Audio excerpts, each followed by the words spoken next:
Hello, hello, hello, hello. No upa, no upper today. Just hello, hello, hello. How are you all doing? Sandey Adelaja here.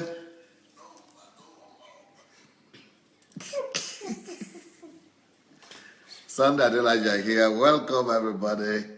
We have Oluwatoyin Bidemi, Shao Smith, Anna Marie. Good day, good day, good day, good day. Baby Ndum, welcome. Ngoya Sharis, Adeleke Adeniyi, Chinwe Ananaba, welcome, welcome, welcome. Obi Ojimadu, I have your wife here, Rochelle White, Christy Bassi, Elizabeth Ali, Dia InStyle,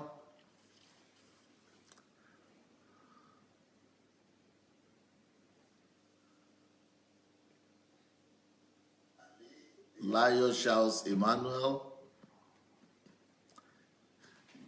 Shima Ife Peters, Michael Babs, Aderonke Adesanya, Paulo Fashi, Daniel Asenga, Nkiru Ojima Du,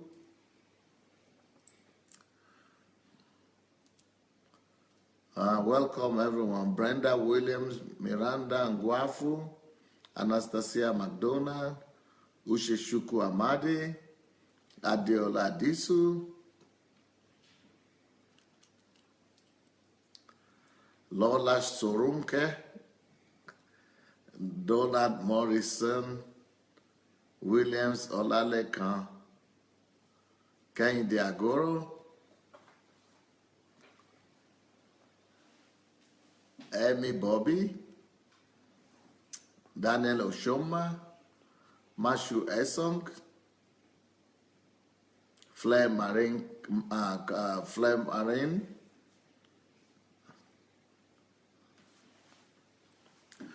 Well, good day, everyone, and welcome to the program today. We are greeting you all from Kyiv, Ukraine. And today we are going to be talking about Nigeria. Today we are going to be talking about Nigeria. There is a book here that is called Nigeria and the Leadership Question. Nigeria and the Leadership Question. This book is going to be reviewed today by Dr. James Kisali. James Kisali. Dr. James Kisali is one of the bright minds that Africa has produced. And God is raising up in a mighty way, not just for his own country, Uganda, but God is raising him up for the continent of Africa and for the world and for the body of Christ at large. So as a generational person who doesn't belong just to one country, but who is proven to be competent enough to speak to the issues, addressing more than just his country, but to issues relating to Africa and to and to the world as a whole. Dr. James Kisali, I believe, has qualified himself to be able to speak to the issues of Nigeria in particular. I wrote 2 books on Nigeria. One of them had been already reviewed by Dr. James Kisali. Even though he's from Uganda, but nobody has done a better job to that book than he has done. He did a great job reviewing that book. So if you missed the review of Only God Can Save Nigeria, What a Myth, you might want to go and look for that review from from our recordings on this platform or my blog or my Facebook. So now I'm going to introduce you to Dr. James Kisali. We are going to have a roller coaster ride today with him. He's such a brilliant mind. You will enjoy his mind. You will enjoy his review. Here we go. Dr. James Kisali. Yes. Welcome, sir. Thank you so much, Pastor. And I wish to take this opportunity to salute everyone that has spared his or her time to be part of this program. I salute all of you. Can I go straight? Yes, sir. Okay. You want to show the book, please? Yes, I will. I once again want to take this opportunity to thank Dr. Sandey Adelaja for giving me a very rare privilege to be able to review two of his greatest books that I have read. A couple of weeks ago, I had the opportunity, like he has said. Even though they are both of Nigeria, but they are totally different. Will you say so? Absolutely, totally different. I still maintain that only God can save Nigeria. What a myth. Not equal to none. It's equal to none. I still maintain that, and I wish to urge you, everyone listening to me, to go and get yourself a copy of that book, and please read it, because it will provoke you to action. But that notwithstanding, today we are privileged to look at another book, which in my view, for all those who are interested in governance or in politics, this is a book that I would strongly recommend for every person, whether you are from Nigeria, whether you are from Uganda, whether you are from any other country in Africa or across the globe.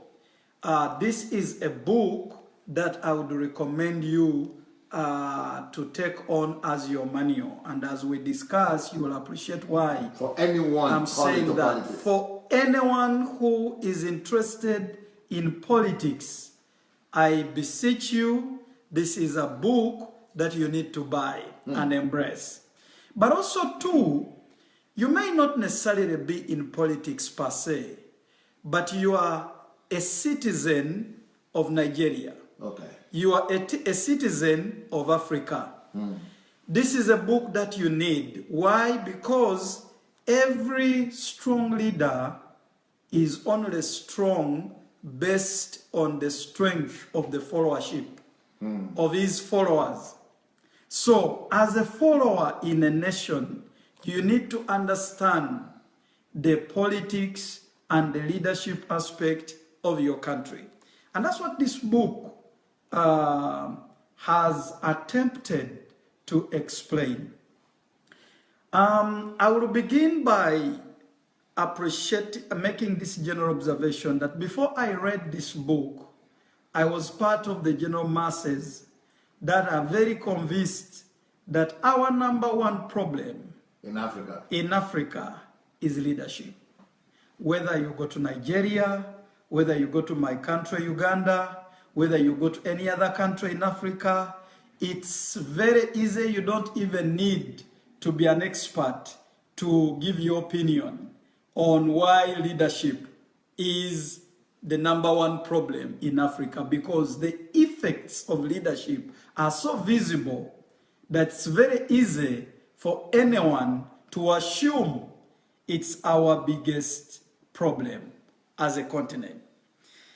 However, as we will discuss, you will appreciate that leadership is just simply one of the problems in Nigeria. It's one of the problems in any other African country, but it's not the sole problem in our countries. I wish to recommend everyone to do all you can to get this book, because what I'm going to do in the few minutes I have is that I will not go into the details, the nitty-gritty of every aspect of this book. This time what I have done is that, having read the whole of this book, I decided to summarize the major thoughts, the key themes that have been put across by Dr. Sandey Adelaja, who is the author of this book. I've been able to summarize this entire book into only 4 themes, which I have chosen to call the 4 pillars Okay. When you read this book from the first page to the last page, Are you impressed by the fact that the whole history of Nigeria? Oh my God, that's what I'm coming to. You get familiar with the whole country in one book. This book.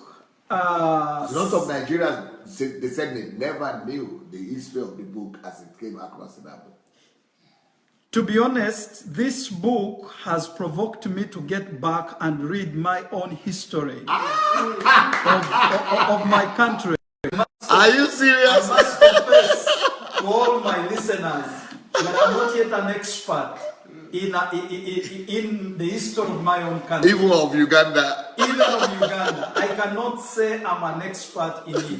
But this book, reading through it, it has really provoked me that you cannot talk about nation building unless you know your past.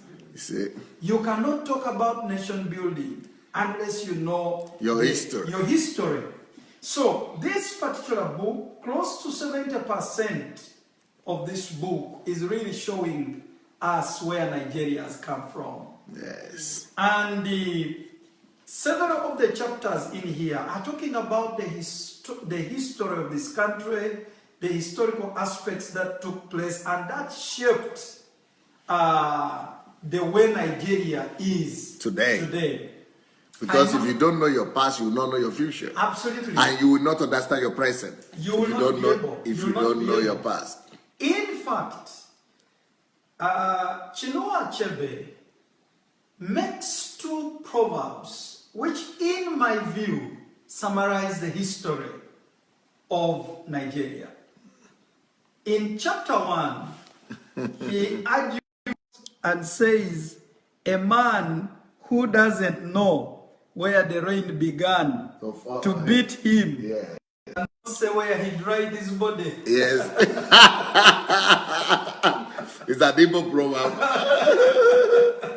That proverb is a highly telling when you talk about the history, the past of Nigeria. But he also makes another proverb in chapter 2 when you progress from chapter 1 to chapter 2. He also makes another very profound statement where he says, turning and turning in the widening jail, the falcon cannot hear the falconer. Things fall apart. Things fall apart, the center cannot hold. That summarizes what this great nation, Nigeria, has gone through. And I'll quickly now talk about the 4 pillars and then try to elaborate one by one.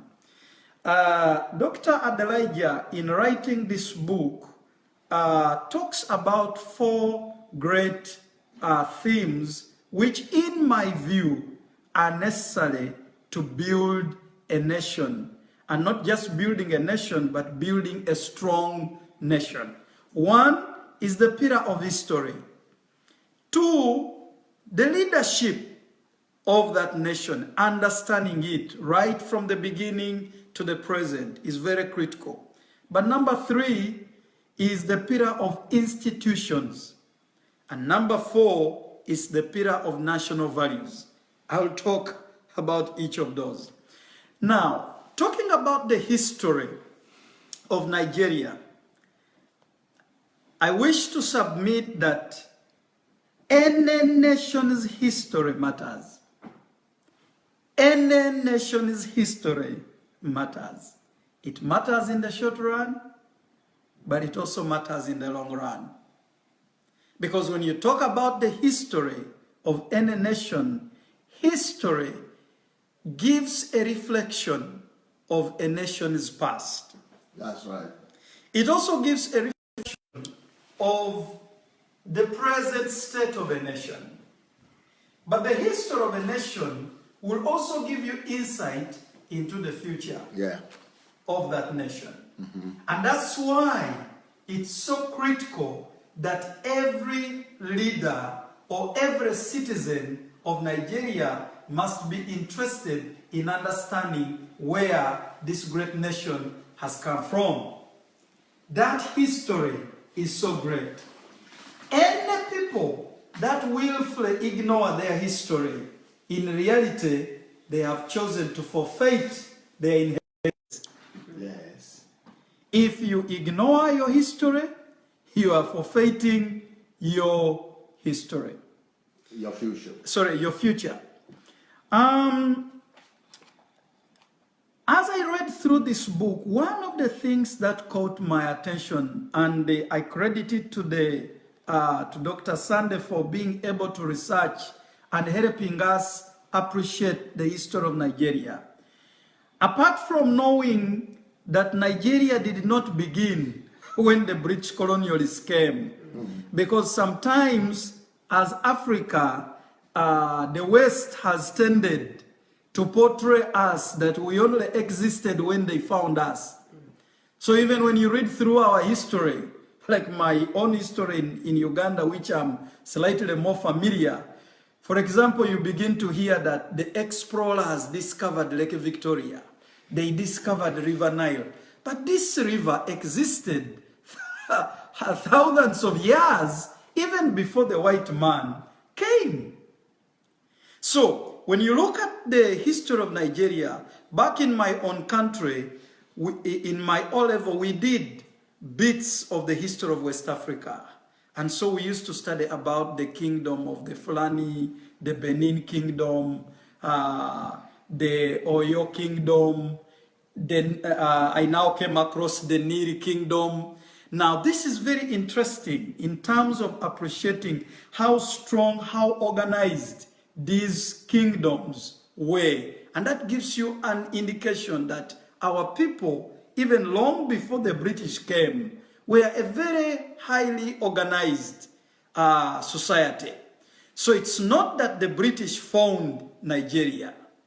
Nigeria existed long before the British came. And that is pertinent for every citizen of Nigeria to understand. But the key issue is that sadly when the colonialists came, like we all know, they made their contribution. We can no longer continue to wallow in the disappointment of what went well and what didn't go well.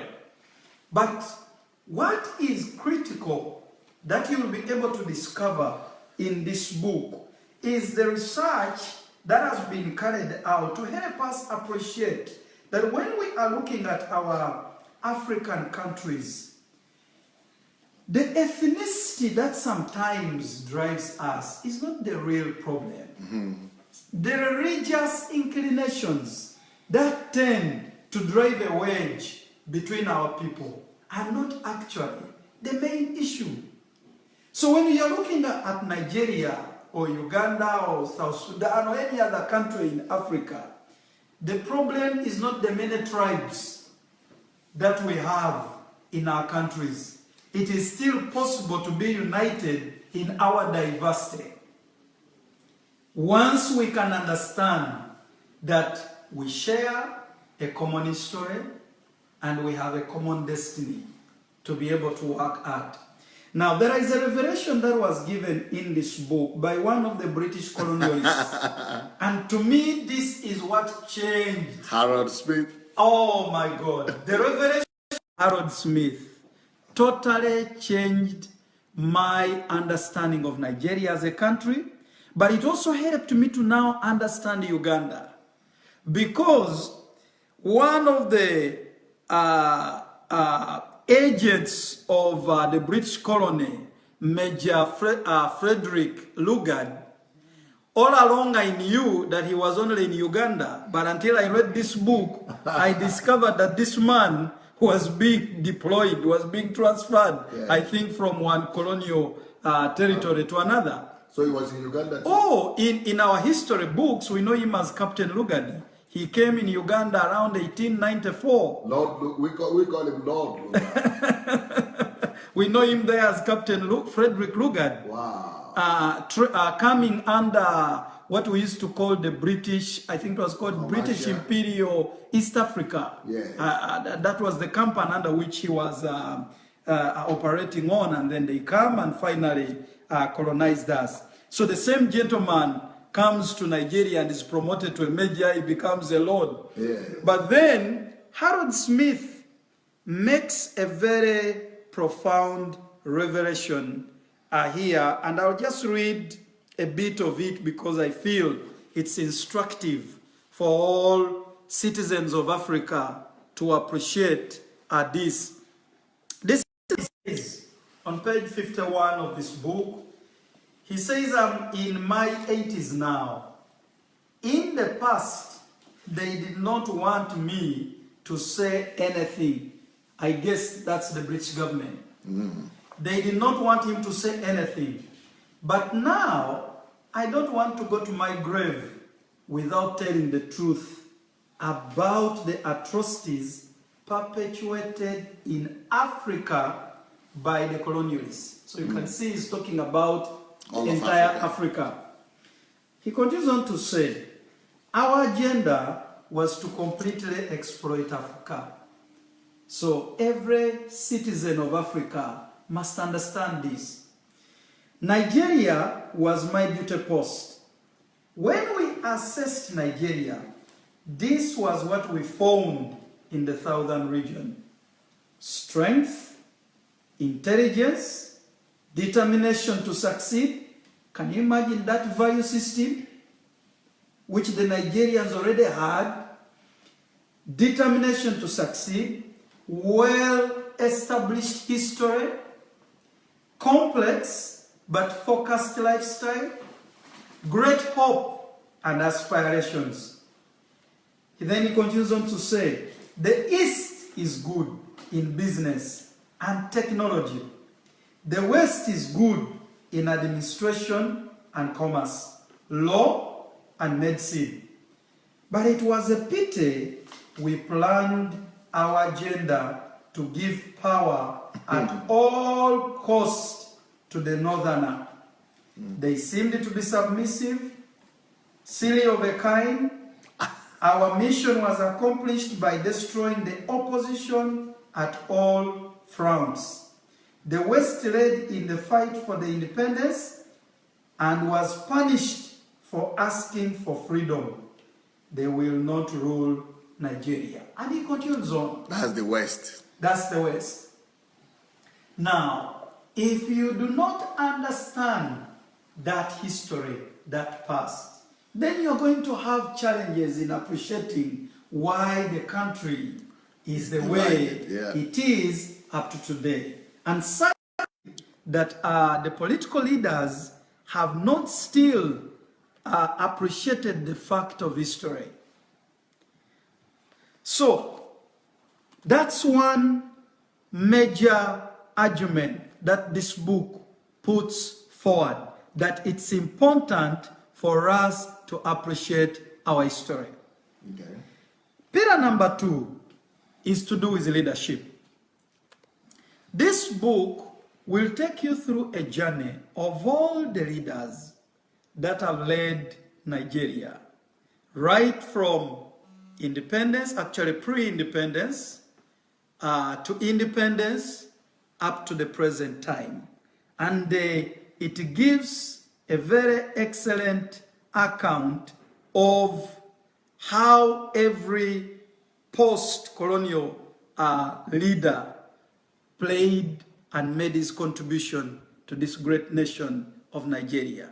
In fact, this book gives you a leadership scorecard on every leader, how every leader performed. But suffice to note that as you read through this entire book on what the leadership did, 2 things to me come out very strongly. That one, leaders provide the vision, as we all know, and the actions to move the nation forward.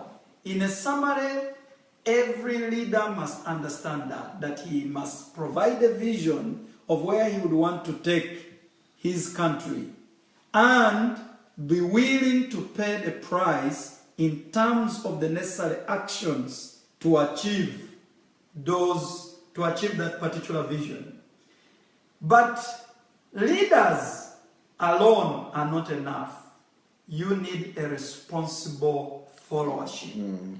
You need a responsible followership as a key to effective leadership. So as you read through this book, you get surprised because sometimes we think that all has been gloom in Nigeria. It's not true.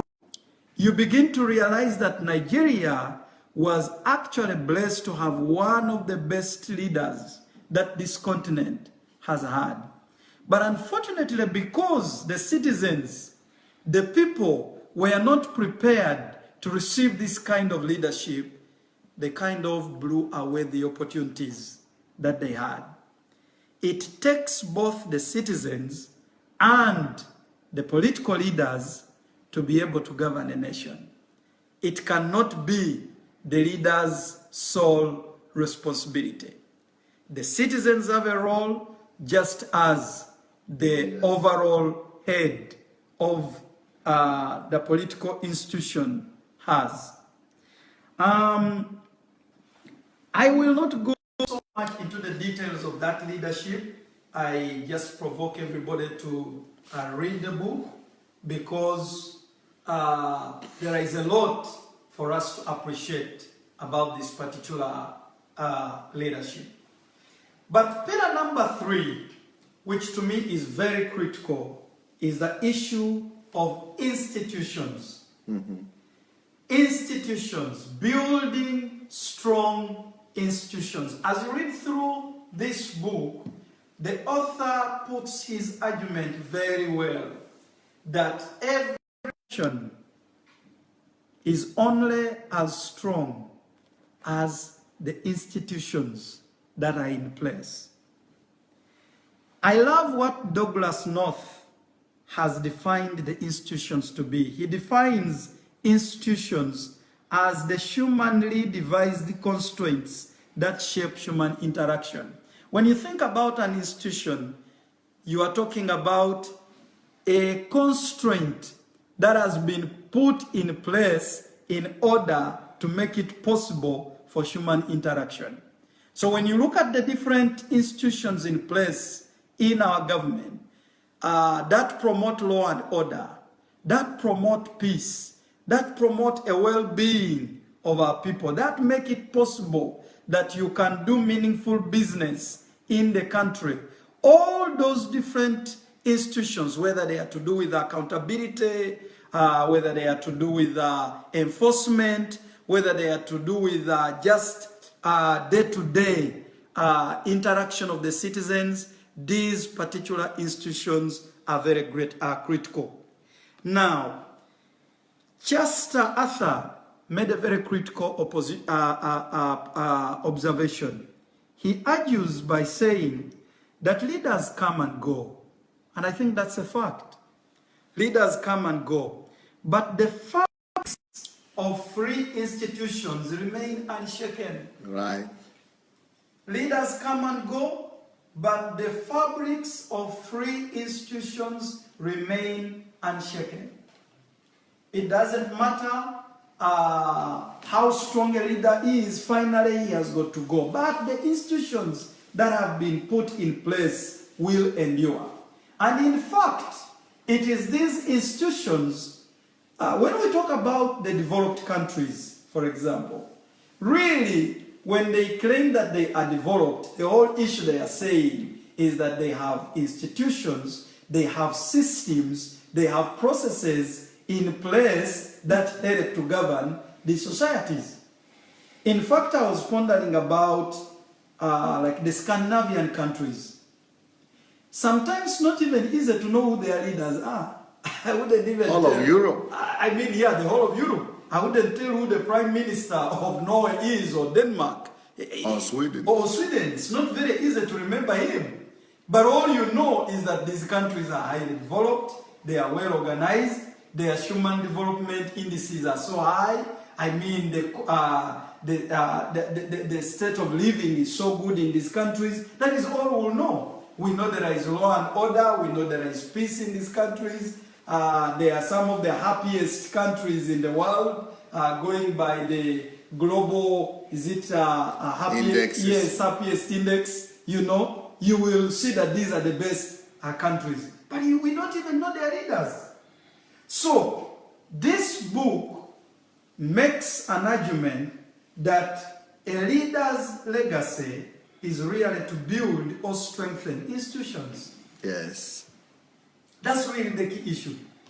And then, pillar number 4 that this book talks about is that of values that every country must identify and define its national values. When you talk about Nigeria or any Nigerian, what comes to your mind? When you talk about a Ugandan, what comes to your mind? When you talk about a Japanese, what comes to your mind? When you talk about an American, what comes to your mind? It's these national values that every country and its citizens espouse that is the bedrock of the development of every country. And I love what Ayokunu says in this particular book. He says that must be established upon enduring national values that bind every individual in the corporate entity of the nation. That's so profound. That we must have a national philosophy which is the basis of our nation's program in all aspects of the existence of that nation. So the key question is, what are the values of Nigeria as a country? When you think about it, what are the values? What defines us as a people? When we talk about ourselves as Nigerians, what is it that defines us? I want to make a pause and share a personal experience that I got when I visited Japan in 2012. I had an opportunity to go to Japan. I was there for about 3 weeks. I'd gone there for a training, but I took time to observe the society of Japan and interact with our hosts just to find out more about this country. Finally, I noticed that Japan is great because of the national values that they espouse. One is that Japan has a culture of discipline. The Japanese are a highly disciplined people. Matter of fact, they have adopted a military discipline in their day-to-day living. When you look at them, they are a highly disciplined people. The other value that I observed is time management. Japanese value time highly. Matter of fact, it's almost criminal for a Japanese to waste time. Excuses are very rare when it comes to time management. That is something that they highly value. And sometimes when I was there and I noted, I was shocked. I remember one day, very early in the morning, I witnessed people running on the street. And so I thought there was a problem. Very smartly dressed ladies with their bags running on the streets. Gentlemen running on the streets. So I asked my host, and I asked him, is there a problem? And he said, no. People are running to catch up on time. They are running to catch up on time. That sent me thinking. It was something I'd never seen anywhere. That somebody can run because he feels is not necessarily that they were actually even late, but they really feel that every second matters. And so, time management to the Japanese is very critical.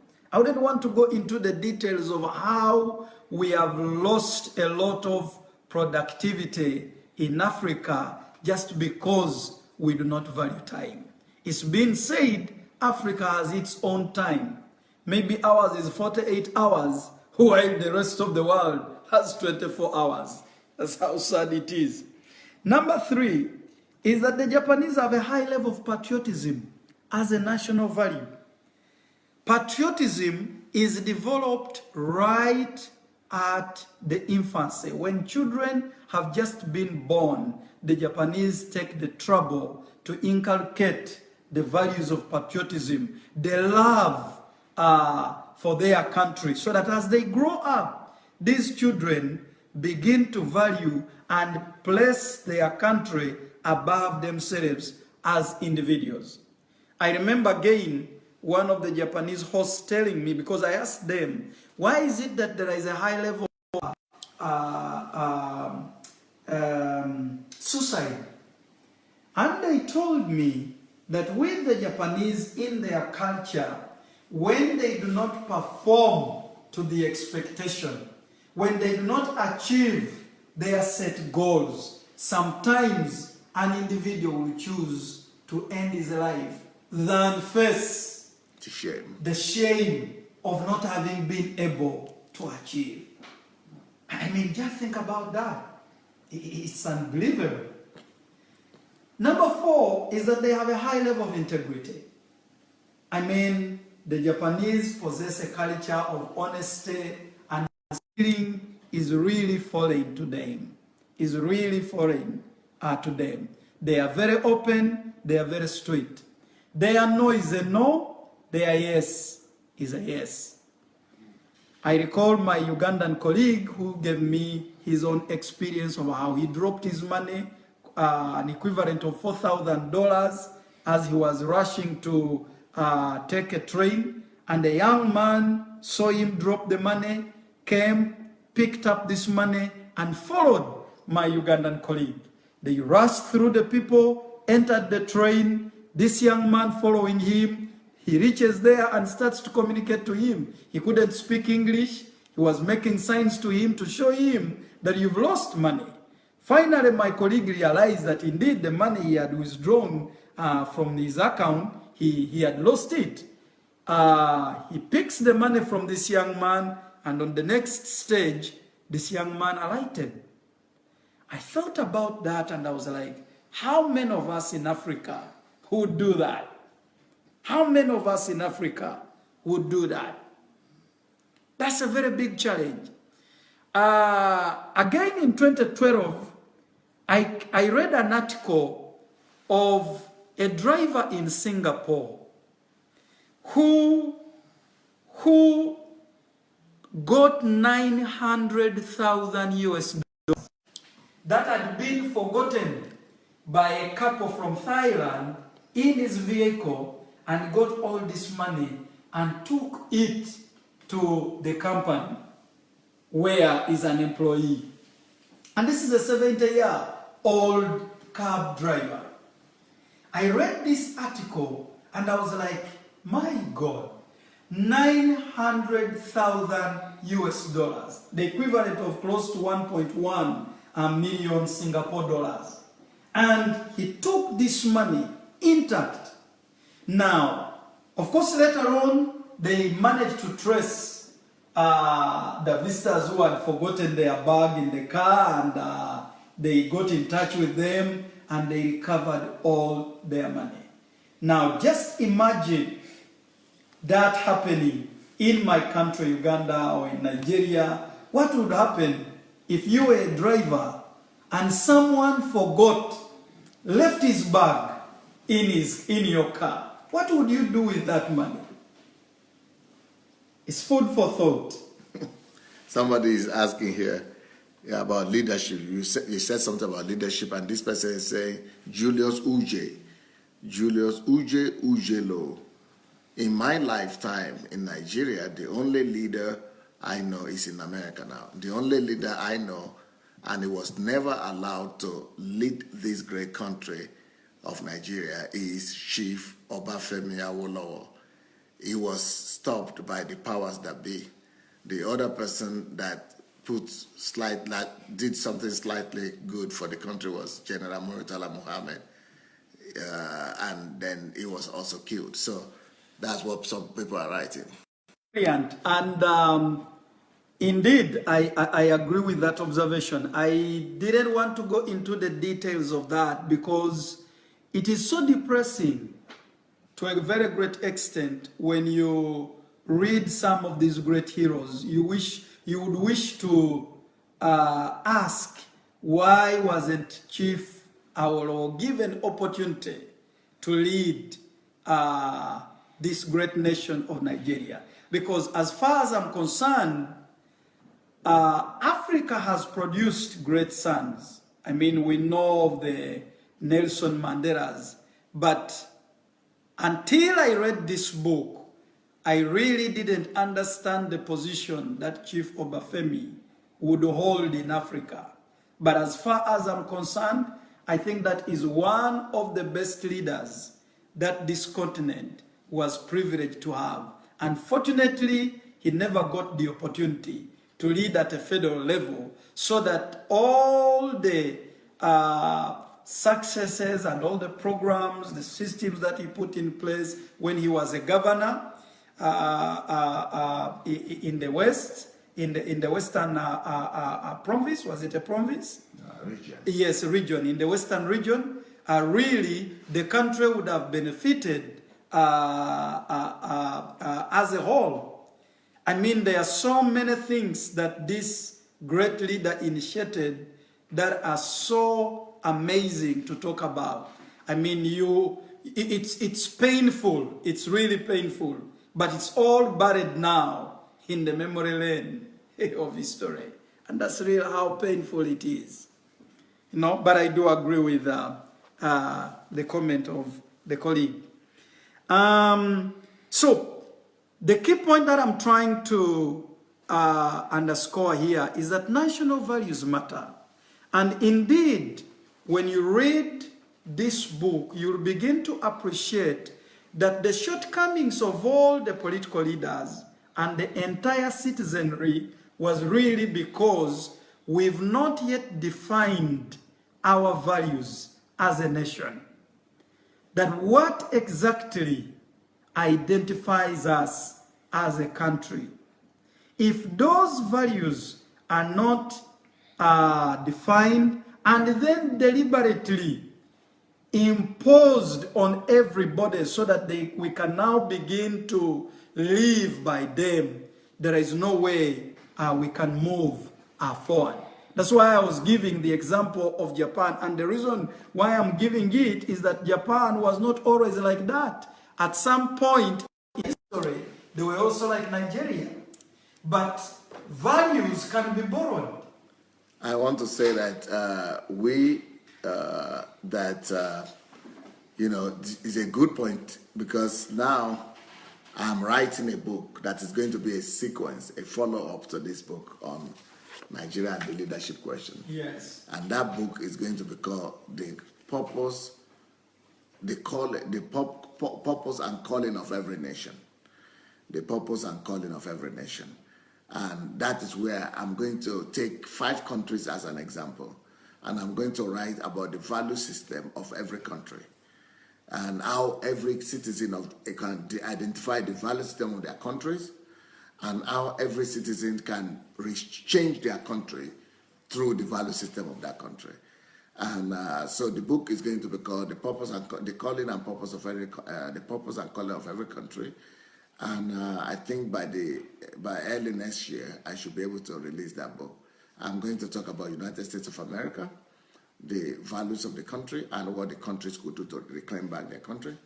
I'm going to talk about France, and how French-speaking people can reclaim back their country and their value system. I'm going to talk about Germany and how that country became great, and how the citizens today can reclaim back the country.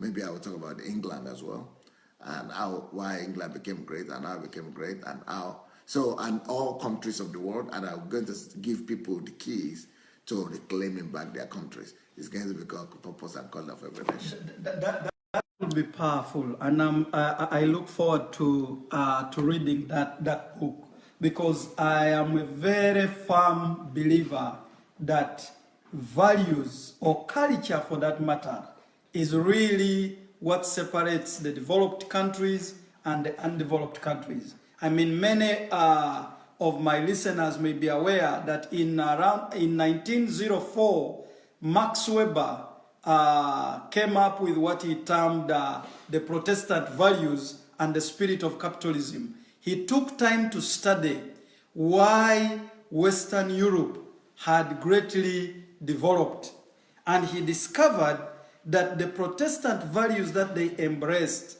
all right from John Calvin, and these values were passed over for a number of years, led to the development of these countries. Today, many of us would be proud of going to Switzerland, and as we all know, Switzerland today hosts so many of the global organizations, and it's their headquarters. And many of the financial systems of the world are in Geneva. But Geneva wasn't like that always. Their history is a very interesting one. They were as corrupt as any other African country is. But then they chose to embrace new values. And today, any thief in Africa would want to hide his money in Geneva, because he knows in Geneva it will not be stolen. So I think the whole issue of values is something that every African country needs to closely look at again and be able to embrace.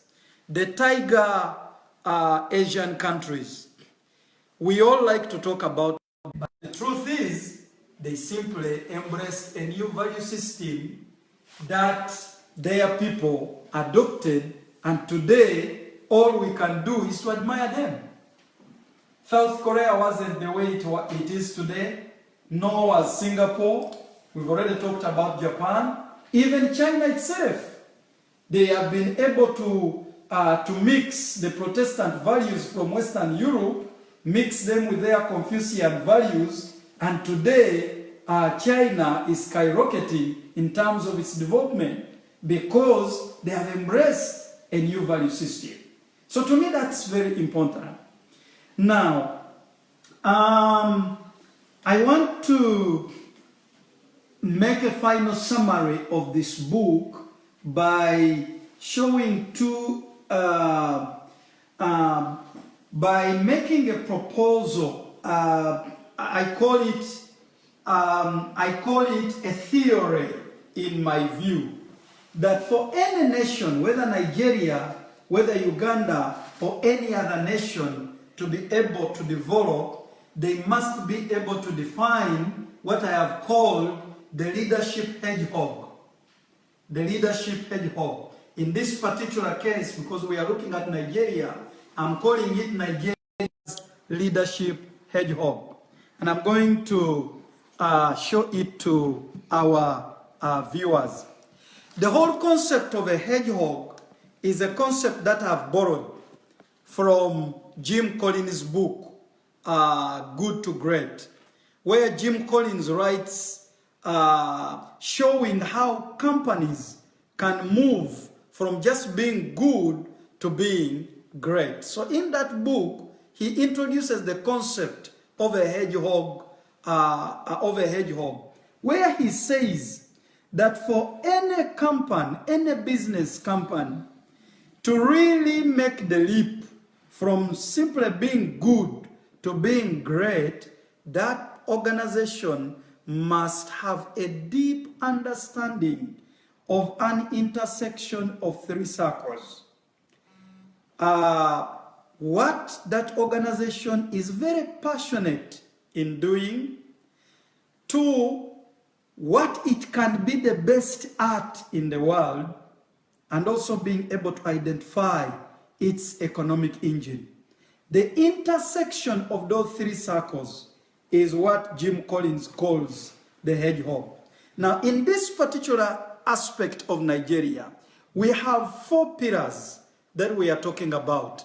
We have the leadership, we have the history pillar, we have the leadership pillar, we have the institutions pillar, and then we have the national values pillar.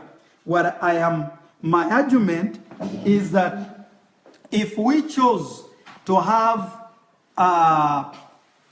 to define our leadership hedgehog as Nigeria, then we would have to look at 3 circles where you have the intersection of these 3 circles, and then we are able to define that particular intersection. Each of these circles requires a deep understanding.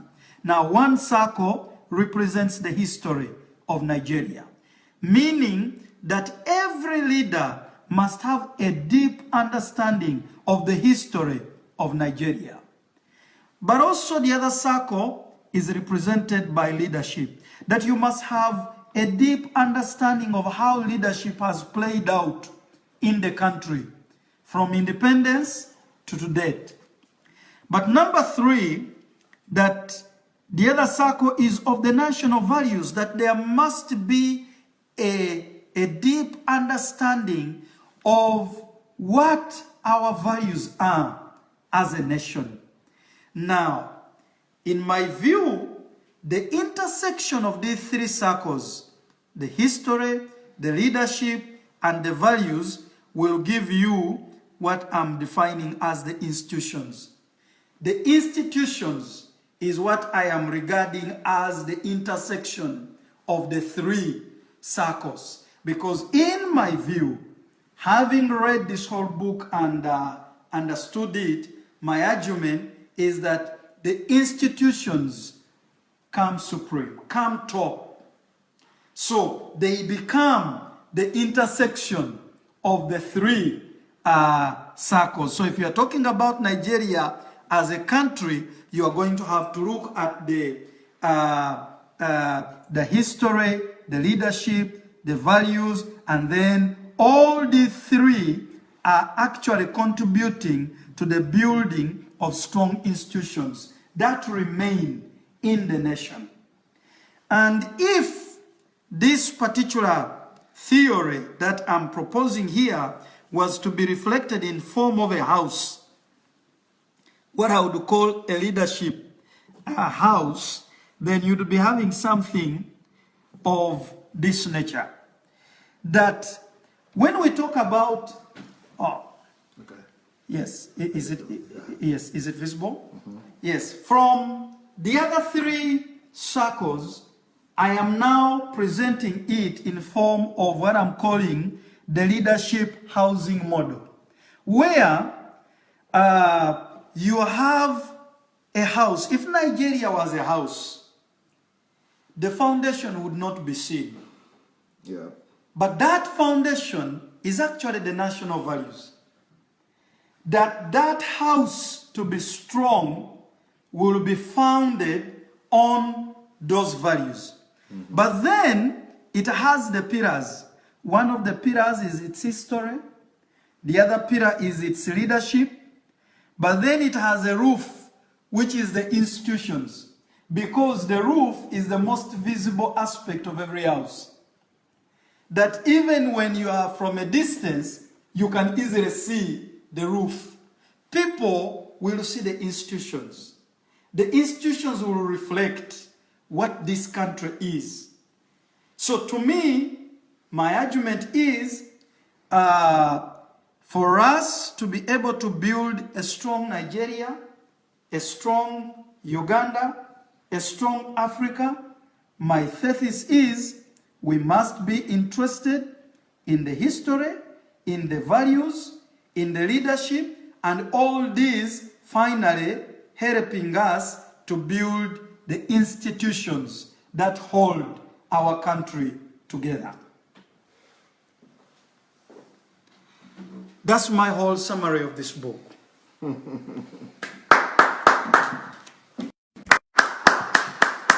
Excellent. Excellent. Could you share the book again, please? Nigeria and the leadership question. If you don't have a copy of this book, you can go and get it on Amazon. Amazon or Okada Books. You can go to Okada Books, you'll be able to get a copy, or you could go to Amazon to get a copy. Did we use this book at the HMT? No. No, okay. No. So you people who are not aware, you couldn't read this book yet. Some have read it. Some have read it. Huh? We have it at home. Yeah, but you who have read it, and you want to comment on this? Yes. Okay. This is Dr. Ladishoroke here. What would you like to say about that book? You say are you familiar with it? I read it. Show us, please, and tell us your own opinion. Well, when I first got this book, I got the book even before it was released on Amazon. I happened to be in Ukraine in April when Pastor wrote this book. I was getting ready to release it. So we got the very first initial copies. And as soon as I got back to California, USA, I was so intrigued because the title really caught my attention. That is it the leaders that are so bad? Or is it that we don't have any institution that works? And this book will make the argument for you that Nigeria has had very good leaders. Yep. As the book will tell you, it will chronicle it from Tafawa Balewa down to Idi Agbon. If you want to know what these great leaders did and what the vision they have for Nigeria, you got to read this book. I did not know. Even though I was in Nigeria then, I saw this transformation going on. I didn't know what was actually happening. We systematically either get rid of these people or we just kill them outright. What is pervasive in Nigeria, as I know, first-hand information, is that man in humanity to man is so great. And what this book is profiling to us is that let's stop blaming the leaders. Yeah. When the righteous reigns, people rejoice. We as Christians that really believe that we have the value system to give to the nation needs to arise and begin to take our rightful places. We can't just keep blaming other people. We have to understand that every nation deserves its leaders. And because of that, it is out of the ports, when we stay at the port of the whole Nigeria, that's where the leaders come from. So if we can develop a national value system and begin to build a institution that is going to last, what that will do for us is that stay at the port, pick anybody out of the port, and it will reflect that value. And I think, to me, our problem is not leadership, is that we have no value system. Right. For example, if you have a case and you go to the police and you say, oh, somebody duped me, I need you to come and arrest. They tell you they don't have vehicle. How can the police department work without vehicle? So you have to give them mobilization fee for them and supply the vehicle. I mean, some of these things just doesn't make any sense. So why are we spending all these billions of naira and saying that we are giving it to the police?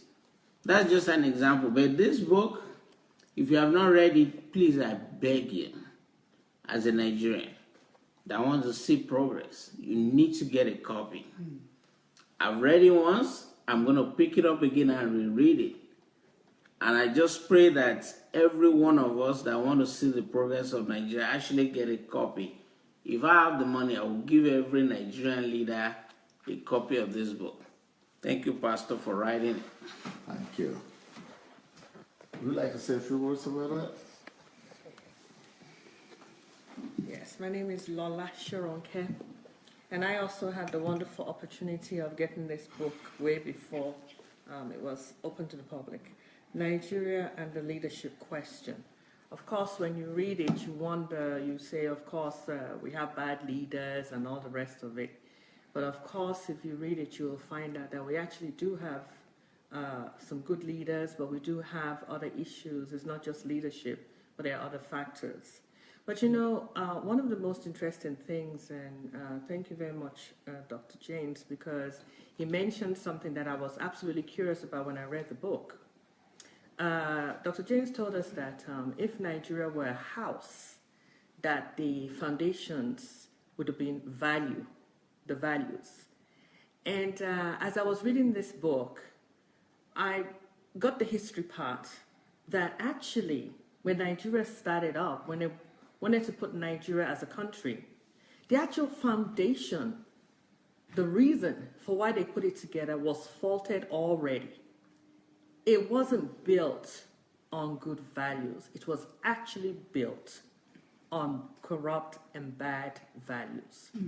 And knowing our history is absolutely important, because if many of us had known through the years that actually the foundation that we're built on is one of corruption, not of good values, I think it would have given us a chance to rethink and to set those values straight so that we can have a strong foundation. I feel that's one of the main reasons why Nigeria is the way it is. Now, several years has passed, and now we're discovering through this book that Dr. Sandey Adelaja wrote, that these factors, leadership is just one element, but then others, including value, are a very important part. So from now on, I'm looking at, okay, value, now we have to find out how can we now put good values into the nations, into the minds of our people, so that we can build a strong country. So that's one of the things that was really striking to me, that values had to do a lot with the way Nigeria is today. Thank you. Wow. Okay.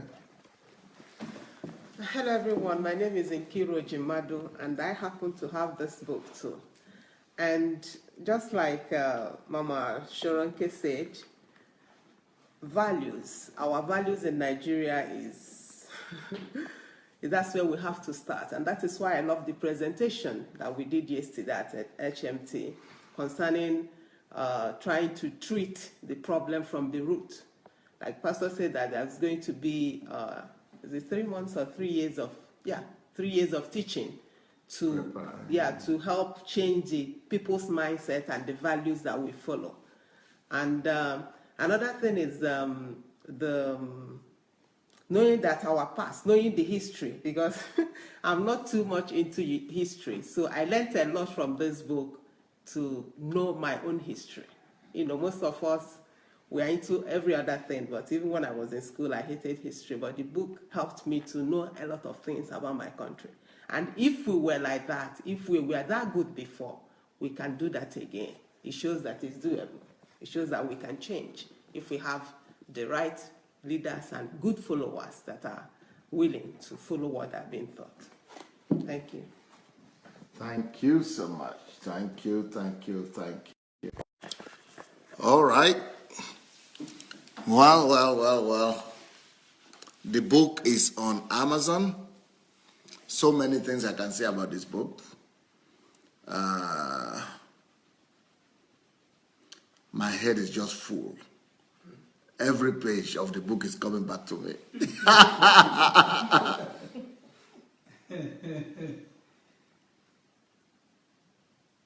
But like somebody said, the book has to be put in the hand of every school, every student, and hoping that will happen one day.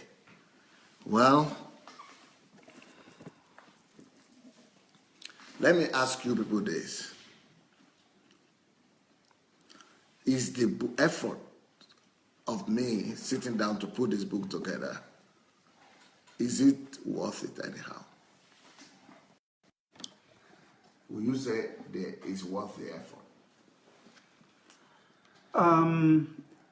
It's more than worth the effort, if I may say so. This book helps us finally to deal with the leadership question of Nigeria and any other country in Africa. Because if we are talking about addressing leadership, then this book is helping us from the mathematical point of view that you are beginning from first principles. And the first principles is that you have got to understand the historical implications of the country, that you cannot come up with a leadership solution to the problems of this country unless you understand the history. So in my view, you have greatly helped all of us to appreciate the role of history in national development.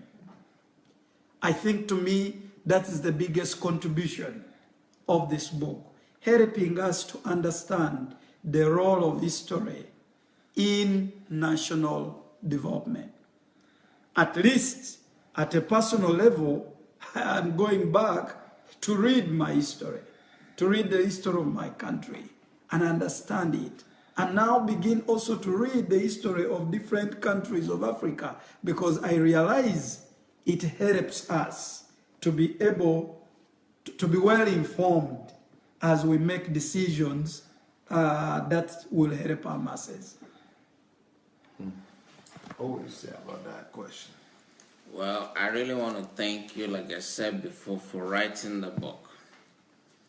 My concept of what the book has done and needs to continue to do is to raise a dialogue.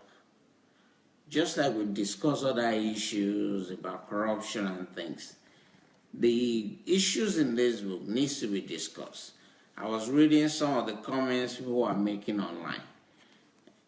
They don't even know what it means to have a national value. I mean, I'm just sitting here amazed that if you don't even know how to define national value, how are we going to deal with it? Some people are hearing it for the first time. That part of what the composition of a country is having a core. You see, I've been an American citizen for decades now. America will make me take a geography, literature class just because I want to be a citizen, so that I know the history of the country before I become a citizen. And we are just born into that country and we don't even know how the country survived. Okay, I will attempt to answer that person that asked, how do we begin to build national value? It starts with you. You see, the issue that I have to get ahead of everybody. I'm there now. I'm the king.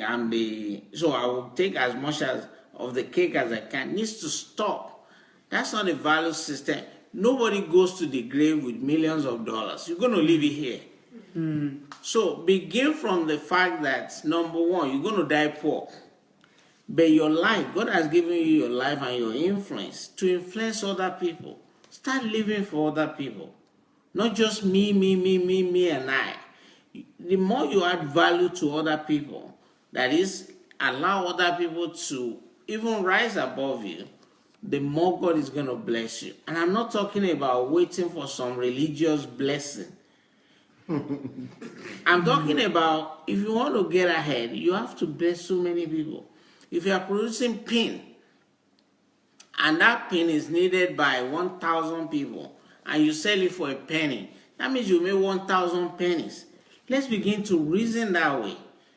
And if the change starts with you, you will realize that your whole community will be changed in no time. But what I see in Nigeria, every time I go there, what did you bring for me?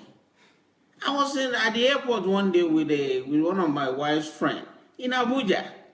And they were going through all the luggage. And guess what? One of the female police officers said, "Can I have this skirt?" How can you take somebody's clothes? Those are bad national values that we have. We always think about ourselves. What's she going to wear? Because you see a fine skirt we need to really change. Dr. Adelaja, what you've done in this book, we need to take it one step further. Whether we're going to create a dialogue avenue to talk about some of these issues, and we're going to see change, or we should stop criticizing and start looking at some of the things that Doctor has talked about here. We have a rich history. We know how to really rule our own country, even before the British come. Let's stop blaming the British that they gave the power to the North. What are we doing in our own community to change it? We're talking about national values. We're talking about the pillars of leadership. Listen, I believe that if I change and the whole other person change, the leadership question will be no question anymore. Because if you pick me tomorrow to be the president, because my value has changed, I'm going to rule based on that value system. We should stop being greedy. One person wants to own 10 houses all over the world. Listen, you coming to London to come and buy £4 million house, you're not going to go to the grave with it. If God has blessed you, keep the money in your community to create job for other people. And Dr. Adelaja, thank you very much for writing. I think it's worth it. We just need to take it a level further and begin to have a dialogue on these issues so that it can really impact our life and change it for the better. And I really think our religious leaders have not helped us, because they are not talking about these things. What we are hearing is that they are using their jets to actually cut money out of the country. All those nonsense needs to stop if we really want to see the country change. Thank you very much. Anyone wants to say anything to that? Okay. All right, everybody. Well, that was a nice time to be with you all today. I guess that tomorrow morning I will have to start, continue talking about the relationship and the difference between men and women. But so I think it would be a good thing to do to call Nkiru to tell us about her book that is coming up today. Okay. We have all the links all over Facebook. One of the books is Relationships 101, written by me specially, to give you the tips to do good to your man, or to tell him how to relate with you to create a happy home. And the other book is Who is Right, He Said, She Said. That one I don't have the copy now, if somebody grabbed it, but it's on Facebook, and I just shared the link on this broadcast where you can get it. So we have a very big discount, $0.99 for just 3 days, for it to make it to make it possible for everyone to be able to grab it at this time. After the third day, the price goes up because the book is very, very valuable. We also have the hard copies on Amazon already. I will share all the links in this broadcast. So thank you everyone that has bought, that has got their copy, and please go back and leave reviews. It will really help us a lot. Thank you. Thank you. Thank you so very much. Well, let me read one or two comments before we go. Ngoya Sharis, she has read the book. So she say, this book, Nigeria and the Leadership Question, she's from Germany. Ngoya Sharis is from Germany. And she said, this book is one of the best and most elaborate, most honest, and most candid books she has ever read. And she feels that every African should actually read this book, not just Nigerians, that every African should read the book. That's what someone who's read the book thinks. Well, thank you so much, Dr. James Kisali. You are brilliant. You did a great job. Thank you. And I hope that people will go to Amazon or to Okada Books and get their own copies. All right. Thank you, everyone, and see you tomorrow. We'll continue to talk about relationships. Blessings. Bye.